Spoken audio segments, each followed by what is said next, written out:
नमस्कार. आज आमच्या लग्नाचा वाढदिवस आहे आणि आहोंची इच्छा होती की आंब्याचा रस आणि पुरणाची पोळी खायची. मग हा एवढा सगळा स्वयंपाक बनवला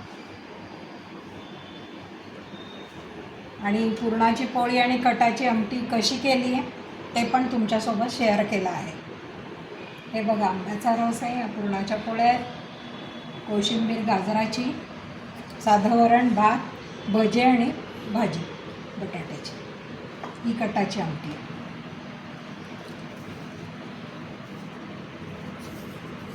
पुरणाच्या पोळ्या बघा किती अंगवार आणि छान झाल्या आहे. त्या मी आता ताटात वाढते आणि मग तुम्हाला दाखवते.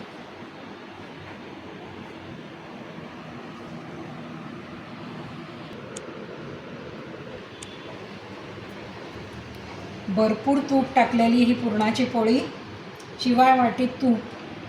त्यांना आवडतं तसं म्हणून दिलं आहे. आंब्याच्या रसात साखर टाकायची असली तर पिठी साखर केलेली आहे आणि ही कटाची आमटी, भजे, सगळा बेत एकदम उत्तम जमलेला आहे.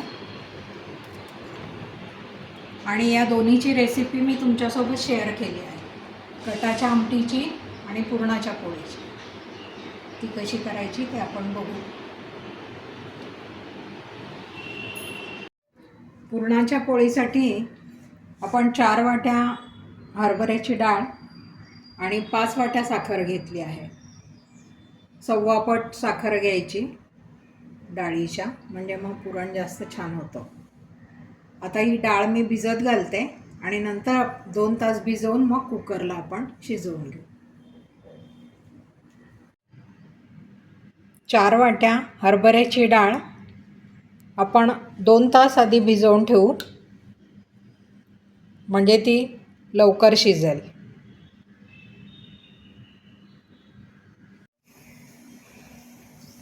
चार वाटी डाळीसाठी 6 वाट्या पाणी घेऊन आपण ती व्यवस्थित कुकरला शिजायला लावली आहे. 4 शिट्ट्यांमध्ये ती होईल, पण मोठा गॅस नाही करायचा.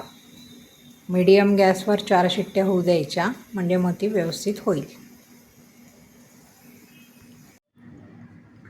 शिजलेली डाळ आपण, हे बघा किती छान शिजली आहे, मऊ.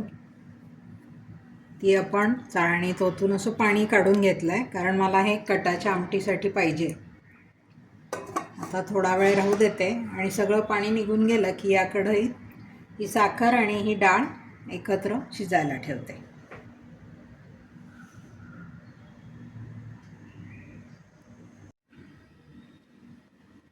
साखर टाकण्याआधी आपण ही डाळ अशी व्यवस्थित बारीक करून घेऊ पळीने आणि नंतर त्याच्यात साखर टाकू, म्हणजे पुरण लवकर बारीक होतं. आता आपण पुरणामध्ये ही साखर टाकून घेतली आहे. आता हे साखर पातळ होऊन परत नंतर पुरण व्यवस्थित शिजेपर्यंत हलवत राहू.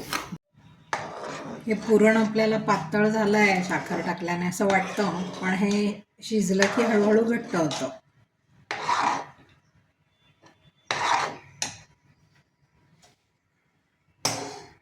जायफळ आपण किसू.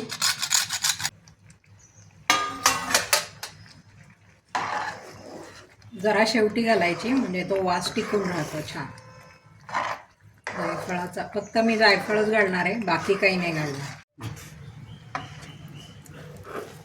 पुरण असं साईडने कढई सोडायला लागलं आहे, मग ते आपण पुरण यंत्रातनं काढू, मग मी तुम्हाला दाखवते. हे आपलं वाटून घेतलेलं पुरण तयार आहे. हे मी कटाच्या आमटीसाठीचं काढलेलं पाणी आहे, त्याच्यात गोड चव येईल छान.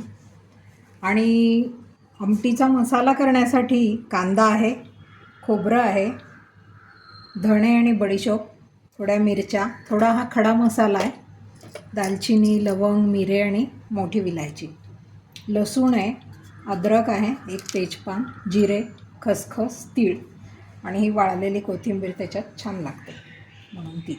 आणि फोडणीत आपण कांदा घालणार आहोत. हा मसाला आधी आपण भाजून घेऊ आणि मग या कटाच्या आमटीला आपण फोडणी घालू. मी आता सगळं भाजून घेते. त्या तेलावर आधी आपण खोबरं परतून घेऊ आणि मग त्याच्यातच एक एक करत हे सगळं भाजून घेऊ आणि नंतर मिक्सरला वाटून घेऊ. हा आपण कांदा चांगला लाल भाजून घेतला आहे आणि हे सुद्धा सगळं भाजून काढलं आहे. कांदा भाजून झाला की हे सगळं एकत्र करून परत भाजू आपण थोडंसं. तीळ, खसखस, खोबरं, धणे, खडा मसाला सगळंच आहे याच्यात. हा मसाला आपण चांगला गार होऊ देऊ आणि नंतर मिक्सरमधनं वाटून घेऊ. आणि हा बारीक कांदा आपण फोडणी घातल्यावर त्याच्यात टाकणार आहे. तो दाताखाली आलेला चांगला लागतो.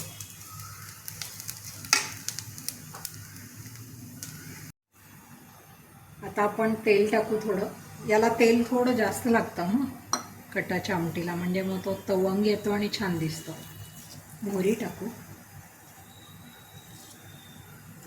मोहरी तडतडले की आपण जिरे पण टाकू. कांदा टाकू.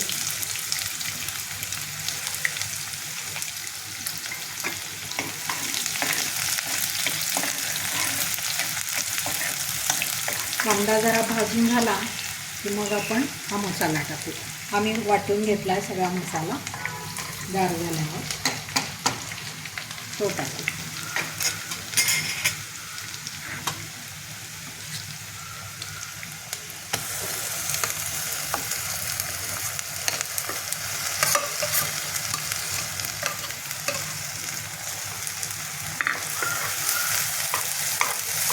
हा मसाल्याचा तेल सुटेपर्यंत आपण भाजू. मसाला भाजत आलाय, त्याला असं कढई सोडायला लागलाय तो. आता आपण याच्यात सुके मसाले घालू. हळद, थोडंसं तिखट, थोडा गरम मसाला,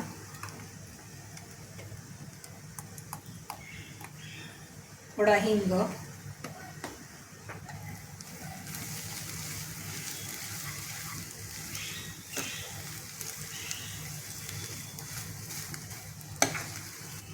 तिखट अजून थोडंसं घालू. ही आमटी जरा तिखटच चांगली लागते. पुरणाच्या पोळीसोबत आमच्या घरी ही आमटी अगदी करावीच लागते. सगळ्यांना पाहिजे असते.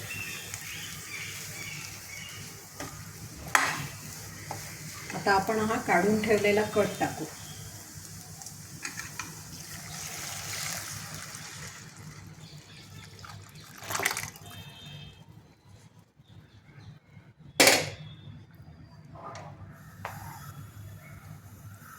आणि ही खूप वेळ उकळू देऊ. त्याला असा चांगला तवंग आला पाहिजे. ही आपली आमटी उकळली आहे. थोडासा आंबटपणा येण्यासाठी आपण याच्यात ही आमचूर पावडर टाकू थोडीशी. 2 चमचे, म्हणजे मग गोड आहेच ती थोडीशी आणि त्याच्यात आंबटपणा पण येईल. आता हिला परत एकदा उकळू देऊ, म्हणजे ही तयार आहे आपली कटाची आमटी.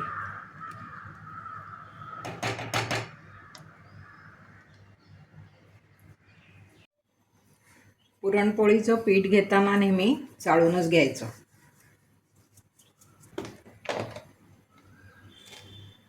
थोडंसं जास्त चव नाही आली.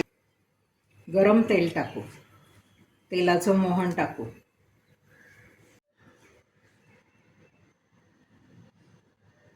हे आता कडकडीत तेलाचं आपण मोहन टाकू याच्यावर. चांगलं अर्धी वाटी तेल घ्यायचं.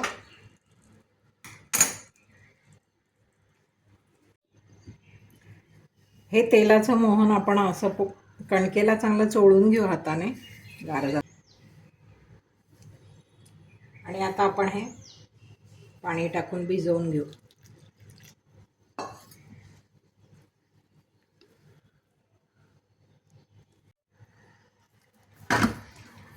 असा हा गोळा आपण जरा सैलसर, नेहमीच्या पोळीपेक्षा थोडा सैल भिजवायचा आणि 2 तास झाकून ठेवायचा. पुरणाची पोळी करायच्या आधी नेहमी 2 तास कणिक भिजवायची, म्हणजे मग पोळी छान होते. आता हे आपण झाकून ठेवू आणि 2 तासानंतर मग मी पोळी करेल तेव्हा दाखवेल. ही कणिक आपली भिजलेली, हिचे छोटे छोटे गोळे करून घ्यायचे. पुरणाचे गोळे करून घ्यायचे. कणकेचा जरा छोटा आणि पुरणाचा थोडा मोठा करायचा.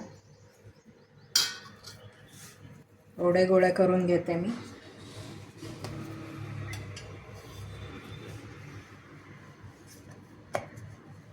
हा असा छोटासा गोळा लाटून घ्यायचा. त्याच्यात पुरण टाकायचं, व्यवस्थित भरून घ्यायचं. असं तांदळाची पिठी टाकायची, म्हणजे मग पोळी एकतर लवकर सरकते पण आणि खुसखुशीत होते आणि चांगली पातळ लाटायची पोळी.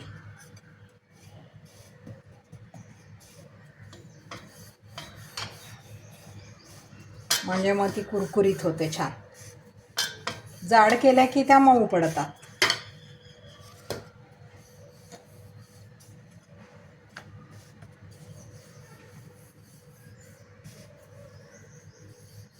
असे छान लाटून घ्यायची सगळ्या बाजूने एकसारखी आणि तेल किंवा तूप न लावता भाजायची. कारण जर आपल्याला ठेवायच्या असल्या ना, हे बघा, तर त्या तेलाचा तुपाचा वास लागतो पोळीला. अगदी ताटातच वाढायची असली तर मग थोडीशी चालते गरम तूप लावून वाढलेली, पण अशी नुसती ठेवून द्यायची असली आपल्याला तर ती तेल तुपाशिवाय भाजायची कोरडी आणि मग वेळेवर तूप टाकायचं त्याच्यावर.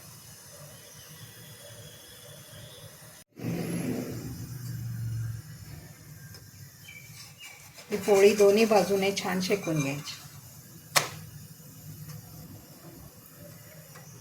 चांगली टम्म फुगते ती, म्हणजे मग ती चांगली राहते मऊ.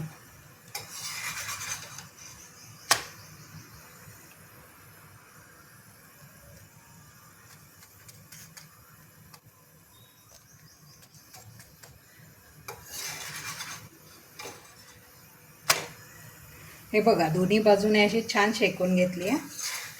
आता ही फोल्ड करून अशी इथे ठेवून द्यायची.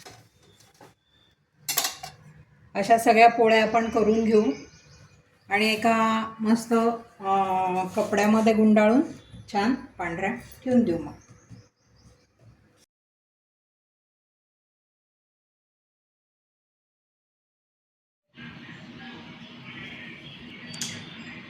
आजची माझी ही पुरणाच्या पोळीची आणि कटाच्या आमटीची रेसिपी जर तुम्हाला आवडली असली तर माझ्या चॅनलला लाईक करा, शेअर करा आणि सबस्क्राईब करा.